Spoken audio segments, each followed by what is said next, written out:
축복합니다. 축복합니다. 감사합니다. 자, 우리가 성탄절을 맞아서 지금 창조, 타락, 구속 시리즈 설교를 계속 나누고 있습니다. 지난 시간에 구약의 제사 제도를 우리가 한번 살펴보았고요. 제사 제도를 주실 때 하나님의 마음이 어떤 마음이었는지 우리가 살폈고, 그러나 이 제사 제도에 분명한 한계가 드러났다라는 것까지 우리가 말씀을 나눴습니다. 하나님이 제사 제도를 주실 때의 그 의도는 어떤 의도였다고 나눴죠? 혹시 기억하십니까? 죄의 끔찍함을 돌아보게 하고, 그리고 내가 이 짐승을 대신하여 죽었어야 되는데 짐승이 나를 대신하여 죽는 그 모습을 보고 짐승의 피로 내 죄를 씻어주시는 하나님의 은혜에 대한 감사를 드릴 수 있도록 하기 위한 의도가 제사제도의 의도였다라는 것을 우리가 나눴습니다. 근데 시간이 지날 때마다 이런 이제 마음들은 결여가 되고 무엇만 남아요? 껍데기만 남아 있어요. 형식만 남은 그런 제사를 드리는 것을 보고 하나님이 어떤 심정을 가지셨다고요? 이 성전문을 좀 누가 닫아버렸으면 좋겠다. 저들이 드리는 역겨운 제물, 그 제사를 내가 더 이상 받기 싫고 보기 싫다라고 하는 하나님의 심정을 우리가 보았잖아요. 자, 그런데 이 제사 제도는 원래부터 한계가 분명했던 겁니다. 하나님이 주실 때 그게 온전하지 않았다라는 얘기가 아니라요. 그건 좋은 것이었기는 하지만 그게 하나님이 원래 계획하신 영원한 것, 실체에 해당하는 것은 아니었다는 얘기예요. 자, 제사 제도는 실체를 바라보게 하고 그리워하게 하고 소망하게 하는 그림자이고, 진짜 영원한 효력을 가진 제사는 하나님께서 준비하신 예수 그리스도의 십자가 제사였다라는 거예요. 그래서 오늘 그 십자가 제사를 우리가 한번 살펴보려고 하는데, 먼저 10장 1절 말씀을 같이 한번 읽어보겠습니다. 10장 1절 말씀입니다. 같이 한번 읽습니다. 율법은 장차 올 좋은 일의 그림자일 뿐이요 참 형상이 아니므로 해마다 늘 드리는 같은 제사로는 나아오는 자들을 언제나 온전하게 할 수 없느니라. 여기 율법은 이라고 되어 있는데 제사 제도가 율법 전체에 포함되어 있는 거잖아요. 그러니까 율법은 제사 제도를 가리키는 겁니다. 율법은 제사 제도는 장차 올 좋은 일의 뭐일 뿐이라고요? 그림자라고요. 이게 실체가 아니라고요. 참 형상이 아니므로 해마다 늘 드리는 같은 제사로는 나아오는 자들을 언제나 온전하게 할 수 없다. 지금 1절에서 말하고 있는 것은 이스라엘 백성들이 1년마다 드리는 대속죄일의 속죄 예식을 의미해요. 1년마다 매월 7월 10일이 되면 이스라엘 백성들이 집도 깨끗하게 청소하고요. 그리고 이스라엘 모든 국가적인, 가정적인, 그리고 사회적인, 그리고 개인적인 죄와 부정함들을 씻어내기 위해서 대속죄일로 하나님 앞에 드리거든요. 굉장히 중요한 날이에요. 이때 대제사장이 두 가지 제사를 드립니다. 주요한 제사를, 속죄제와 번제를 하나님 앞에 드려요. 근데 이 제사를 드리는데 이 제사가 정말 영원한 효력이 있는 거라고 하면 매년마다 반복해서 드릴 필요가 전혀 없겠죠. 그렇죠? 그런데 매년마다 반복해서 이 제사를 드린다는 것은 이 제사의 효력이 기껏해야 1년짜리다라는 것을 의미하잖아요. 근데 제사를 1년마다 한 번만 드리는 것도 아니에요. 실제 번제라는 제사는 우리가 지난주도 살폈지만 자주 드려요. 매일 아침과 저녁에 드립니다. 이것을 상번제라고 불러요. 그리고 안식일이 되면 또 드려요. 그리고 월삭이라고 하는 날, 매월 첫째 날이 되면 또 하나님 앞에 번제를 드려요. 그리고 절기 때마다도 번제를 드려요. 그러니까 매일 드리죠. 매주 드리죠. 그리고 매월 드리죠. 절기 때마다 드리죠. 매년 드려요. 만일 이 제사의 효력이 강력하다, 영원하다 그러면 이렇게 제사를 반복적으로 드릴 필요가 없다는 거죠. 그래서 그 이야기를 히브리서 저자가 계속 얘기를 합니다. 2절부터 4절까지, 10장 2절부터 4절까지 이런 말씀을 해요. 같이 한번 읽어볼게요. 그렇지 아니하면 섬기는 자들이 단번에 정결하게 되어 다시 죄를 깨닫는 일이 없으리니 어찌 제사 드리는 일을 그치지 아니하였으리요. 그러나 이 제사들은 해마다 죄를 기억하게 하는 것이 있나니 이는 황소와 염소의 피가 능히 죄를 없이 하지 못함이라. 여기 보면 마지막 구절에 보면 죄를 능히 없이 하지 못하리라 이렇게 돼 있잖아요. 못할 걸 이게 아니에요. 이게 효력이 영원하지 않을 걸, 뭐 효력이 일시적일 거야 이런 정도의 의미가 아니라 못함이라 선언이에요. 황소와 염소의 피로는 인간의 모든 죄의 문제를 영원토록 해결할 수 없다라는 겁니다. 만일에 해결할 수 있었더라면 그 증거가 뭐예요? 제사를 더 이상 안 드려도 되는 거예요. 한 번 제사 잘 드리면 끝나는 거죠. 그런데 그 효력이 유한하기 때문에 매번 하나님 앞에 제사를 드리러 가는 사람들은 제물을 가지고 나아가서 그 제물을 죽여서 그 피로 자기 죄를 씻어야 되는 일들을 지속적으로 하는 거죠. 그래서 하나님께서는요, 이 제사 제도가 마음을 다해 드려도 효력이 유한한데 사람들이 이제 마음을 담아내지 않고 형식만 가지고 드리는 이 제사를 가지고는 죄의 문제를 해결하고 하나님과의 관계를 온전히 회복할 수 없겠구나라는 것을 분명히 아시죠. 그리고 그것을 위해서 하나님이 준비하신 실체, 참 형상인 예수 그리스도의 십자가를 위하여서 예수님을 이 땅에 보내시려고 하시는 겁니다. 그래서 말씀을 보면 5절부터 7절까지 말씀이 그 이야기를 하고 있어요. 잘 한번 보시죠. 중요한 구절이 조금 어렵기는 하지만 이해를 꼭 하셔야 되는 구절들이니까 한번 보십시오. 5절부터 7절까지 말씀을 읽어보겠습니다. 그러므로 주께서 세상에 임하실 때에 이르시되 하나님이 제사와 예물을 원하지 아니하시고 오직 나를 위하여 한 몸을 예비하셨도다. 번제와 속죄제는 기뻐하지 아니하시나니 이에 내가 말하기를 하나님이여 보시옵소서 두루마리 책에 나를 가리켜 기록된 것과 같이 하나님의 뜻을 행하러 왔나이다 하셨느니라. 자, 제가 여기 질문 드릴게요. 여기서 나는 누굽니까? 나가 누구죠? 여기 보면 나를 위하여 한 몸을 예비하셨도다. 내가 말하기를 나를 가리켜 이렇게 돼 있잖아요. 그리고 생략된 주어 내가 하나님의 뜻을 행하러 왔나이다. 여기 나는 누굴까요? 여기 나는 예수님입니다. 예수님.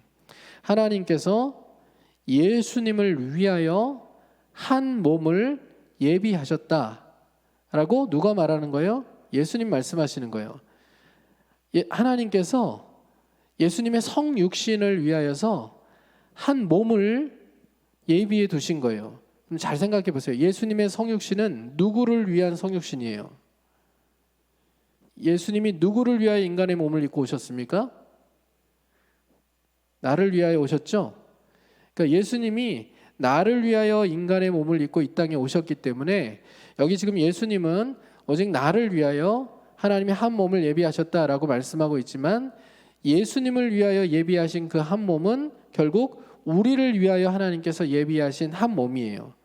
예수님이 성육신 할 수 있도록 그리고 이 성육신에서 십자가를 지고 하나님 앞에 영원한 효력이 있는 제사를 드리게 하시려고 하나님이 준비하신 몸, 그것이 예수 그리스도의 몸이고 그 몸은 결국 우리를 위한 몸이라는 얘기죠.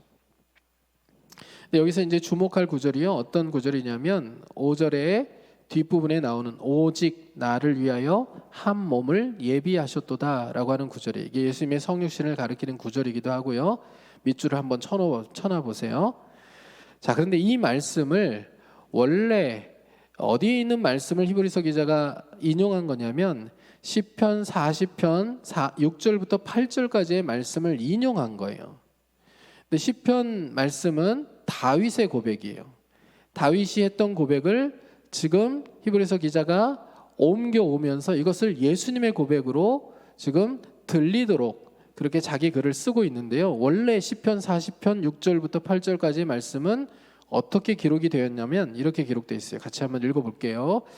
주께서 내 귀를 통하여 내게 들려주시기를 제사와 예물을 기뻐하지 아니하시며 번제와 속죄제를 요구하지 아니하신다 하신지라 그때에 내가 말하기를 내가 왔나이다. 나를 가리켜 기록한 것이 두루마리 책에 있나이다.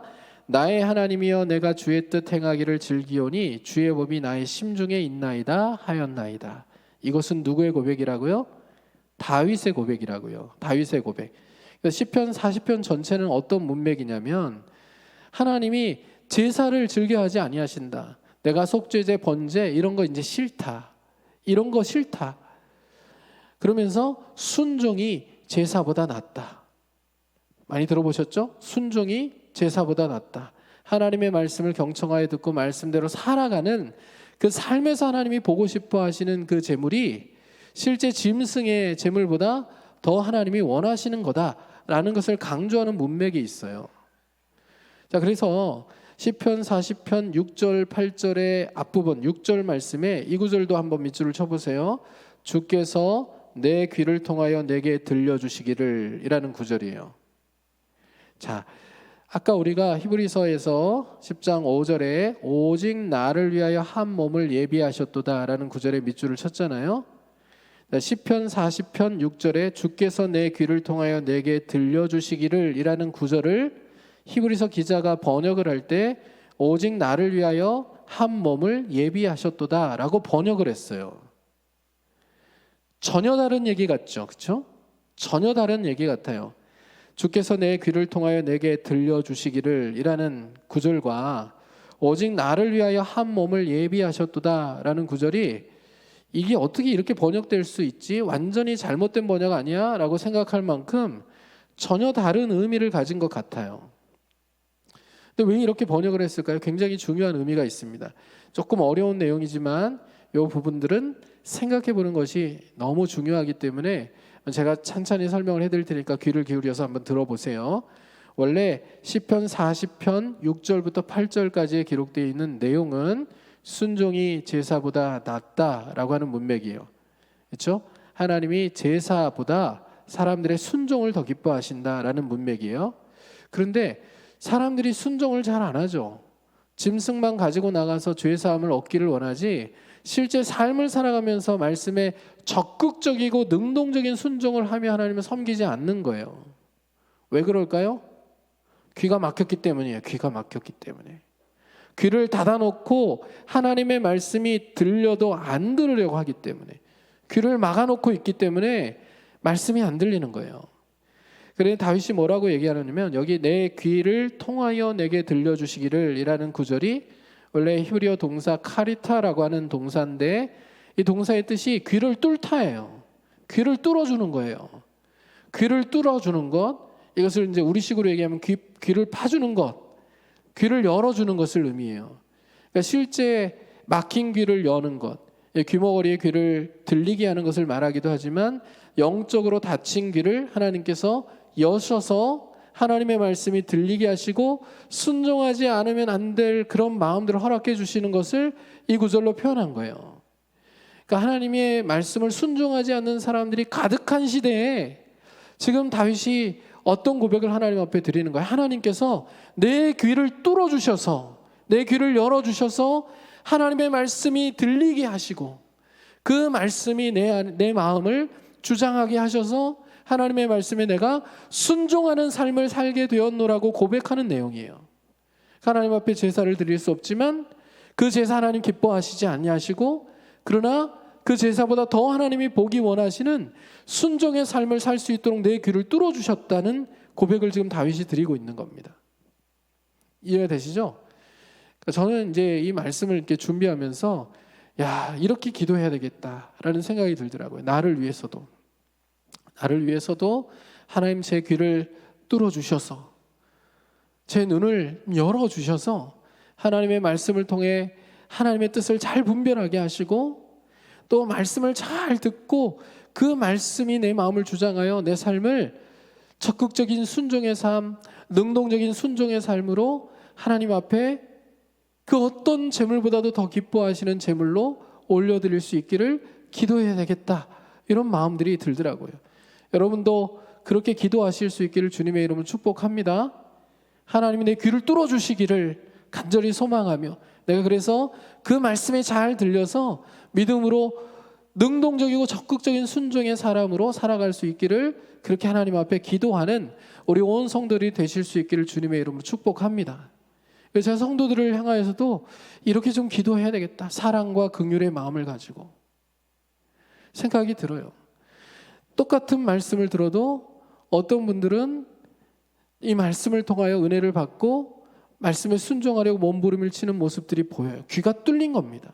하나님이 그 귀를 뚫어주신 거예요. 얼마나 감사한 일인지 모릅니다. 그러나 같은 말씀을 들어도 마치 두 손으로 귀를 막고 있는 것처럼 말씀을 못 듣는 사람들이 있어요. 말씀을 듣지 않아요.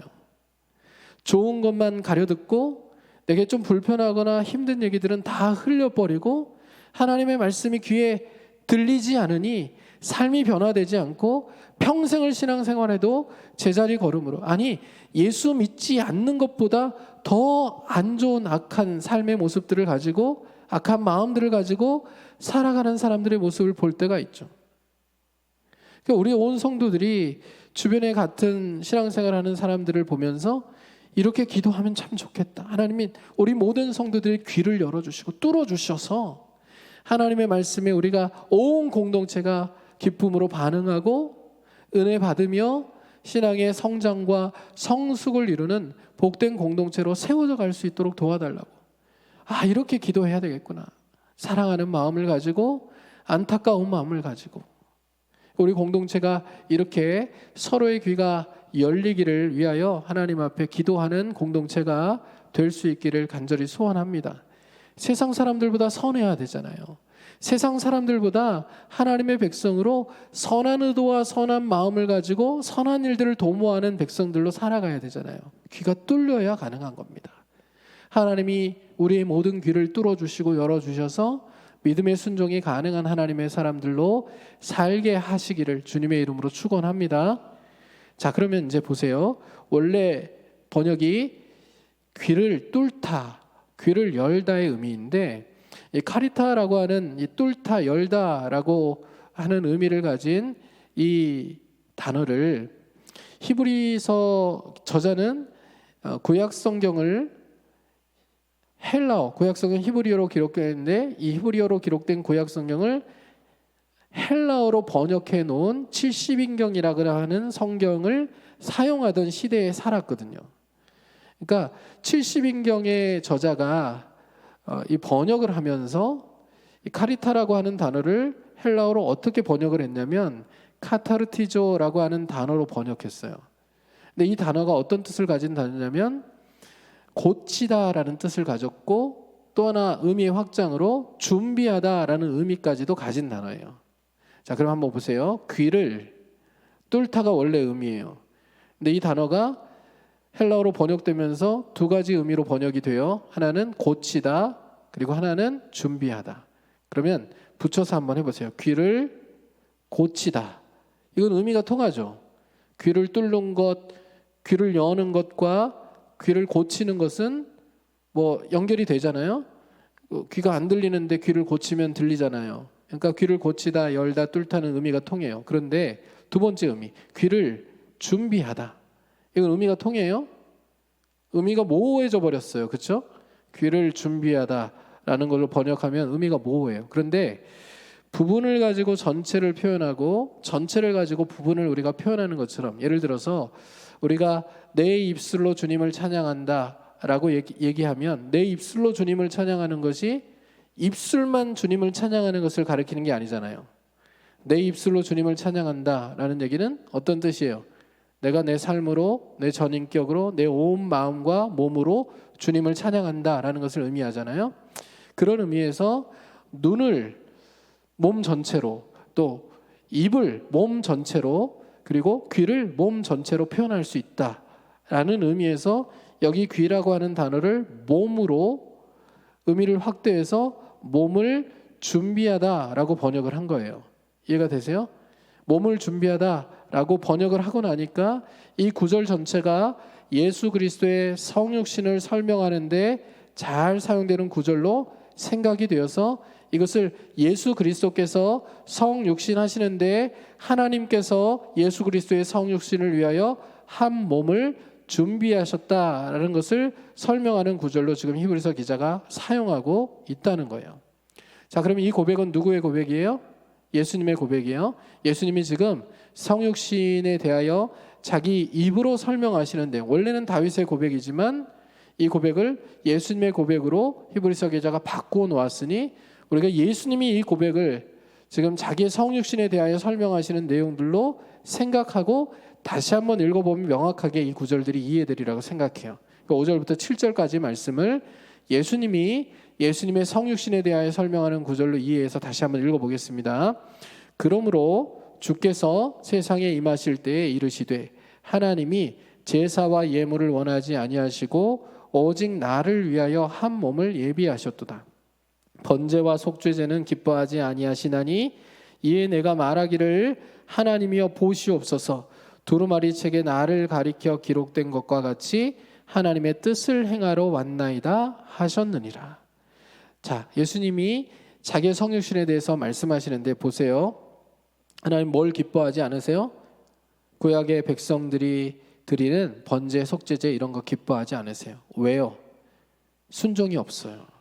순종이 결여되어 있어요. 마음도 없거니와 삶이, 순종이 담겨 있지 않아요. 껍데기만 남아 있어요. 이제 기뻐하지 아니하세요.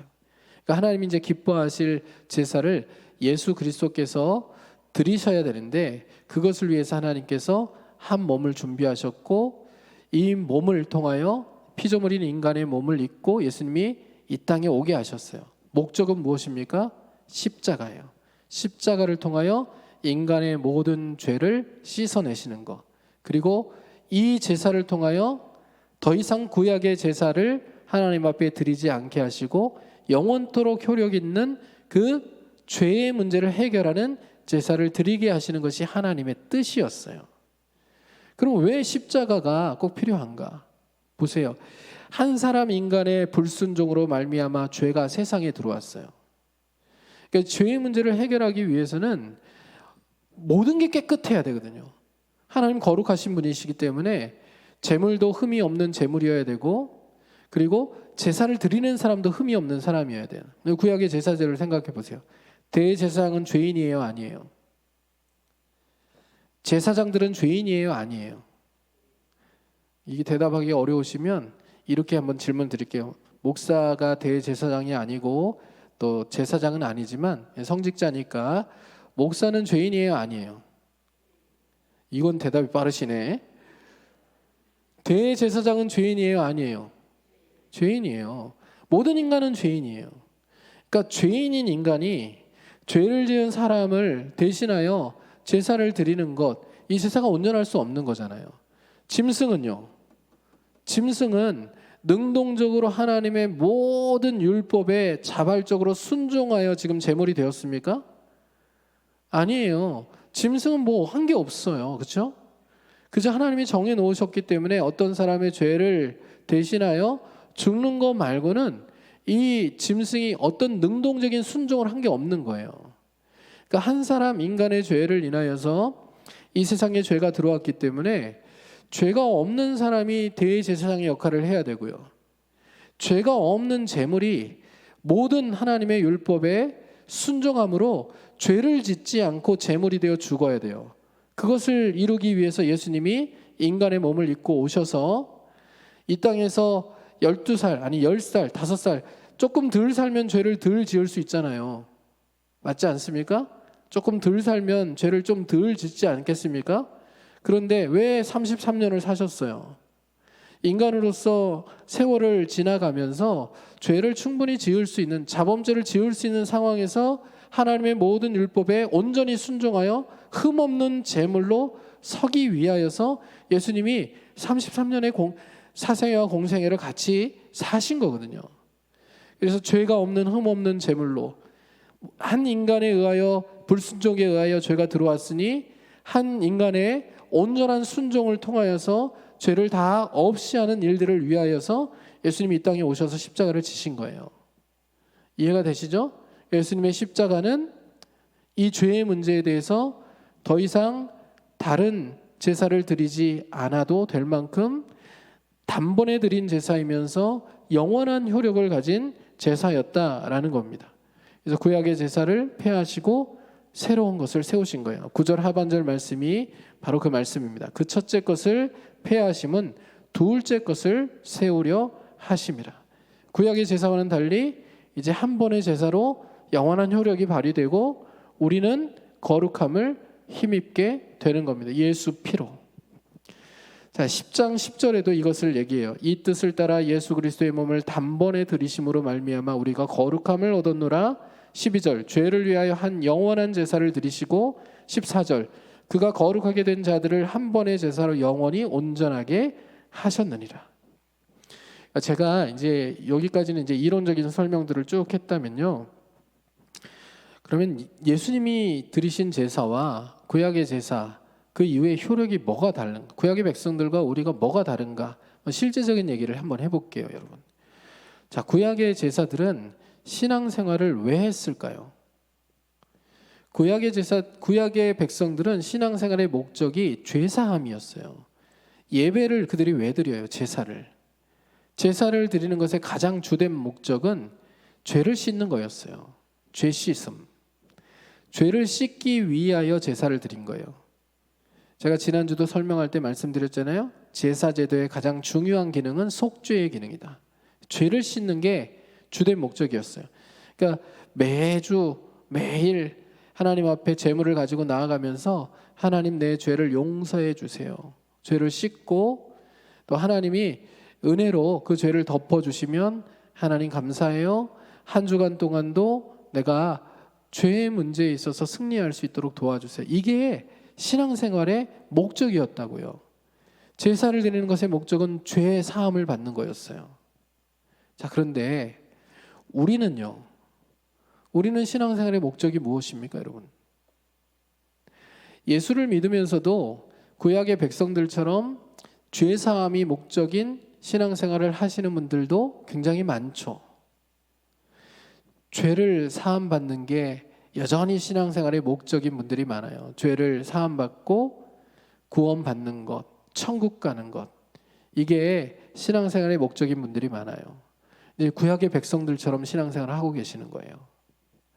우리의 신앙생활의 목적은요, 죄 사함을 받는 게 아니에요.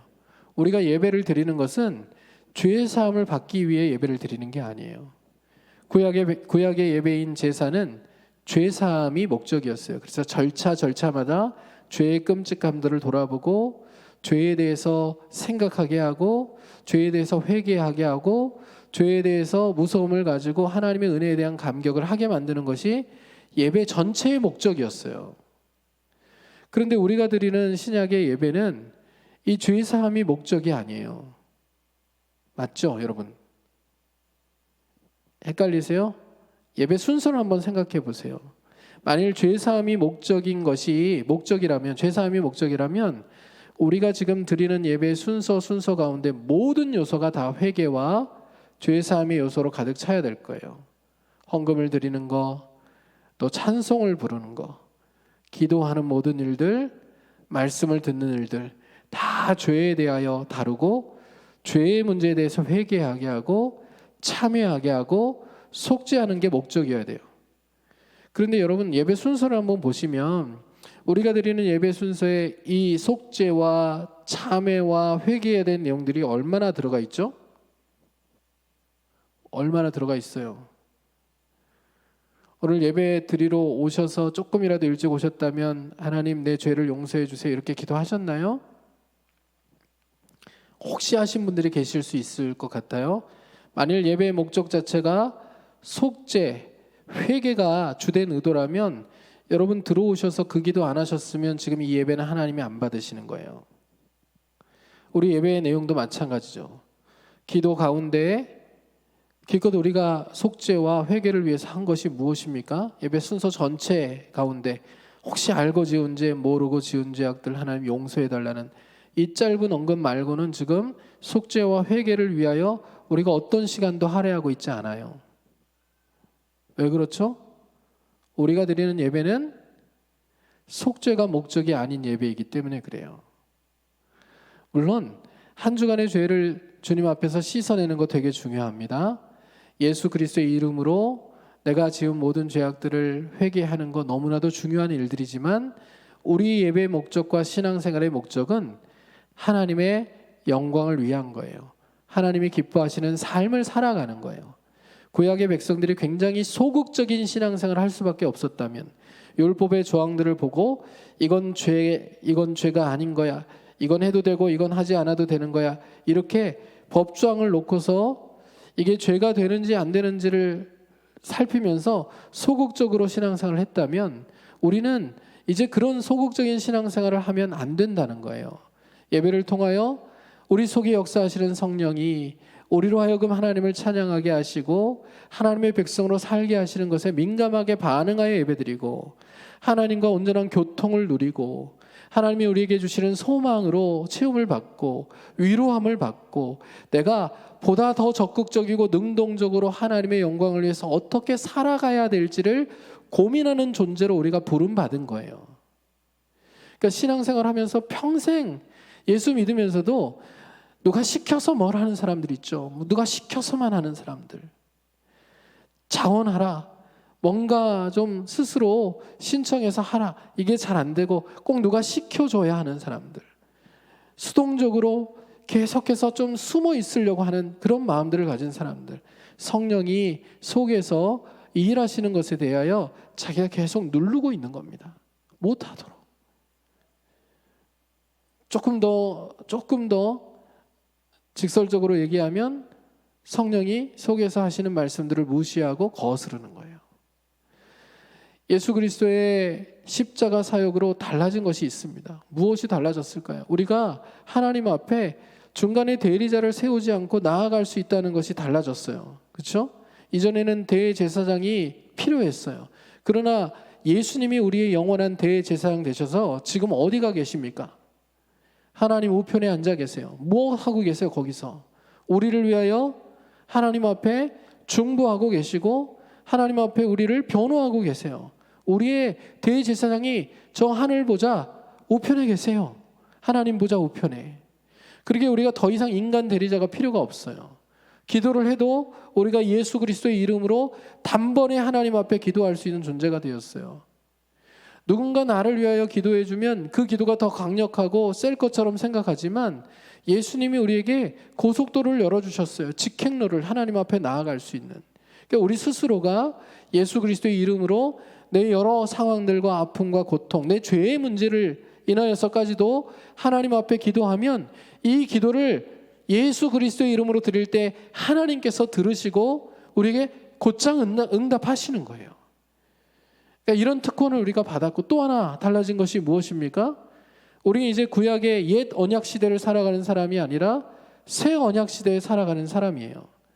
그 새 언약이 우리에게 이루어졌고요. 그 새 언약은 율법을 바깥에 둔 게 아니라 우리의 마음에 둔 거예요. 우리의 마음에 새긴 이 율법은 하나님이 우리 속에서 내주하셔서 하나님의 말씀에 더 잘 순종할 수 있도록 우리를 도우시는 성령의 역사를 통하여 우리의 삶을 통해 적극적으로 표현될 수 있다고요. 그 얘기가 16절부터 18절까지의 말씀에 기록되어 있는 겁니다. 같이 한번 읽어보겠습니다. 주께서 이르시되 그날 후로는 그들과 맺을 언약이 이것이라 하시고 내 법을 그들의 마음에 두고 그들의 생각에 기록하리라 하신 후에 또 그들의 죄와 그들의 불법을 내가 다시 기억하지 아니하리라 하셨으니 이것들을 사하셨은즉 다시 죄를 위하여 제사 드릴 것이 없느니라. 이 말씀은 예레미야 31장 31절부터 33절까지의 말씀을 인용한 거예요. 우리는 새 언약의 시대를 살아가는 하나님의 백성들이에요. 그래서 구약의 백성들처럼 죄사함이 목적인 신앙생활을 하지 않아요. 이번 한 주간도 죄를 지었어요. 그러나 그 죄 때문에 지옥 간다는 생각을 가지고 우리가 신앙생활을 하지 않는다고요. 내가 죄를 지었으니 길을 가다가 하나님께서 벼락을 치셔서 나를 심판하시면 어떻게 하지? 라는 그런 두려움을 가지고 신앙생활을 하는 게 아니라고요. 여러분, 우리는 죄사함을 목적으로 신앙생활을 하지 않아요. 구원을 목적으로 신앙생활을 하지 않아요. 천국을 목적으로 신앙생활을 하는 게 아니에요. 우리는 이미 죄사함을 받았습니다. 믿으십니까? 우리는 이미 죄사함을 받았습니다. 믿으십니까? 우리는 이미 구원 받았습니다. 믿으십니까? 우리는 이미 하늘나라 백성입니다. 믿으십니까? 이 소리가 점점 작아지죠. 자신이 없으세요? 우리 죄사함 받았어요. 그리고 우리는 구원 받았어요. 우리는 이미 하나님 나라의 백성이에요. 그러니 죄사함을 목적으로, 구원받는 게 목적으로, 그리고 천국 가는 게 목적으로 수동적이고 소극적으로 신앙생활해서는 안 되는 거예요. 우리는 신약에 속한 하나님의 백성들로 이 구원의 문제를 온전히 해결하신, 죄의 문제를 온전히 해결하신 예수 그리스도를 힘입어 더 적극적이고 능동적으로 하나님을 섬기는 일들을 감당하며 하나님의 영광을 드러내고 하나님을 기쁘시게 하는 일들을 감당하며 살아가야 되는 존재임을 한순간도 잊어버리지 않았으면 좋겠어요. 자, 이게 어떤 것인지 조금 더 실감나게 여러분들에게 설명을 해드릴게요. 자, 길에 어떤 사람이 갑자기 쓰러졌어요. 자, 이 사람을 돕지 않으면 죄입니까? 아닙니까? 다른 사람들도 있어요. 주변에 다른 사람들이 있는데 이 사람이 쓰러졌어요. 내가 그 사람을 돕는 일들을 하지 않으면 죄입니까? 죄가 아닙니까? 빨리 얘기해 보세요. 이거 죄예요? 아니에요? 처벌받아요? 이거 그냥 지나가면 처벌받아요? 다른 사람들 많이 있는데 꼭 내가 아니더라도 할 수 있는 사람들이 있다고 생각하고 그냥 지나가면 이거 법적으로 처벌받습니까? 아니에요. 죄는 아니에요. 그렇죠? 그럼 잘한 일입니까? 잘한 일은 아니죠.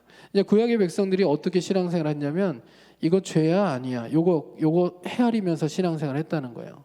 죄가 안 되면 적극적으로 행해야 되는 선도 행하지 않고 지나가는 거예요. 죄가 되면 내가 죄가 되는 범위니까 하기 싫어도 어쩔 수 없이 하는 거예요. 이게 굉장히 소극적이고 수동적인 신앙생활이죠. 근데 신약의 백성들은 어떻게 살아야 된다고요? 지금 누가 아파요. 누가 죽어가요. 누가 힘들어요. 누가 괴로워요. 누가 고통받고 있어요. 돕지 않아도 죄가 되지 않고 처벌받지는 않을 수 있어요. 그러나 하나님이 내 속에서 주시는, 내 속에서 역사하시는 성령으로 말미암아 안타까운 마음을 주시고 아픈 마음을 주시고 긍휼의 마음을 주실 때 손과 발을 움직여요. 그게 꼭 상 받는 일이 아니어도 괜찮아요. 누가 내게 즉각적으로 축복을 베풀어 주지 않아도 돼요. 누가 칭찬해 주지 않아도 돼요. 내 속에서 역사하시는 성령이 내게 주시는 마음에 순종하여 내가 어떤 보상도 바라지 않고 선을 행하는 거예요. 착한 일을 행하는 거예요. 이게 신약의 백성들의 삶의 모습이어야 된다는 거예요. 법적으로 문제가 되지 않아도 법을 헤아려서 죄가 되지 않으면 한다 안 한다 이렇게 소극적이고 수동적으로 생각하지 않고 적극적으로 하나님이 기뻐하실 선한 일들을 행하며 살아가야 되는 존재, 그게 바로 신약의 백성들인 우리들이다. 우리들은 신앙생활을 하면서 죄의 사함을 목적으로 신앙생활을 하는 게 아니라 이 죄의 문제는 내가 여전히 죄를 짓고 또 여전히 죄성을 가지고 하나님이 기뻐하시지 않을 일들을 행하고 있지만 그럼에도 불구하고 이 죄의 문제는 과거의 모든 죄, 내가 현재에 짓는 죄, 미래의 모든 지을 모든 죄악까지도 포함해서 주님께서 이 모든 죄를 위하여 십자가에 달려 죽으셨으니 내가 이 죄에 대해서 민감하게 살기는 하되 이 죄의 문제에 매여 있지는 않고 죄책에 시달리지 않고 떨쳐버리고 내 죄를 씻으신 예수 그리스도의 보혈의 공로를 의지하며 적극적으로 하나님이 기뻐하실 선한 일들을 행하며 살아가는 존재가 바로 나다라는 것을 잊지 않고 살아가는 저와 여러분이 될 수 있기를 주님의 이름으로 축복합니다. 가끔 보면요, 예수를 믿어도 예전에 지었던 죄 때문에 계속 그 죄책에 발목을 잡혀가지고 살아가시는 분들이 계셔요. 사람에게 용서를 구했고 또 그 사람이 혹시 돌아가셔서 내가 용서를 구하지 못했다고 할지라도 내가 그 문제에 대해서 충분히 하나님 앞에 회개를 했고 또 반성하고 돌이켜 내 삶을 회개에 합당한 삶으로 살아가고 있다면 하나님은 이 죄에 대해서 기억하지 않으시거든요. 근데 했던 회개를 수없이 반복하며 무한 회개를 하시는 분들이 계셔요. 죄책에 시달려서 이 죄책감 때문에 인생이 무너지는 분들. 여러분, 예수 그리스도께서 십자가에서 우리를 위하여 흘리신 그 피는, 그리고 그 모든 십자가 제사는 이 모든 죄를 사하시고 우리를 이미 용서하셨고 우리를 이미 구원에 이르게 하셨고 그리고 영원한 천국의 백성으로 살게 하셨다라는 것을 기억하면서 떨쳐내 버리실 수 있기를 주님의 이름으로 축복합니다. 이것을 떨치고 여기에 메인 인생이 아니라 앞으로 나아가는 인생, 더 적극적으로 선을 행하고 하나님이 기뻐하시는 인생을 살아가려고 몸부림치는 그런 하나님의 백성들로서의 삶을 힘있게 살아가실 수 있기를 주님의 이름으로 축원합니다. 자, 옆에 계신 분들 얼굴 한번 보세요. 주님께서 당신의 삶을 온전하게 구원하셨습니다. 믿고 적극적인 선을 행하는 하나님의 사람으로 살아갑시다. 할렐루야. 우리가 예수님의 사람 되었다라는 것이, 그리고 우리가 지금 예배를 드린다는 것이, 신앙생활 한다는 것이 무엇을 의미하는지를 우리가 다시 한번 예수 그리스도의 오심의 때에 기억하면서 항상 적당하게 수동적으로 누가 시켜서 순종하는 그런 신앙인들이 아니라 주님의 오심을 맞이하는 이때에 기꺼이 하늘 보좌를 버리고 이 땅에 오셔서 죽기까지 순종하셔서 우리의 구원을 이루신 주님 본받는 사람들답게 적극적으로 내가 할 수 있는 선을 행하며 하나님이 기뻐하시는 일들을 행하며 살아가는 믿음의 사람 되어야 되겠다. 그렇게 결단하며 성탄의 때를 지나가실 수 있기를 주님의 이름으로 부탁을 드립니다. 자, 오늘 찬양 함께 부르고 기도하는 시간 갖기를 원합니다.